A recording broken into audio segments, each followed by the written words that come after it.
Ancora una voce femminile, ancora dalla Puglia, ci raggiunge Martina. Benvenuta Martina. Buonasera. Eccoci, diciamo che oggi la Puglia predomina nella nostra Campania, perché so che voi siete appassionati della nostra musica, no? Sì.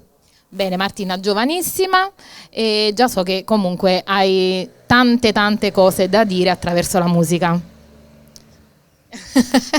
So che c'è un po' l'imbarazzo, dobbiamo spaccare il ghiaccio subito con la tua canzone che è? Ti batte il cuore. Ti batte il cuore. Ci batte il cuore dicendo però insieme al mio 3, 1, 2, 3. Ci stong pure.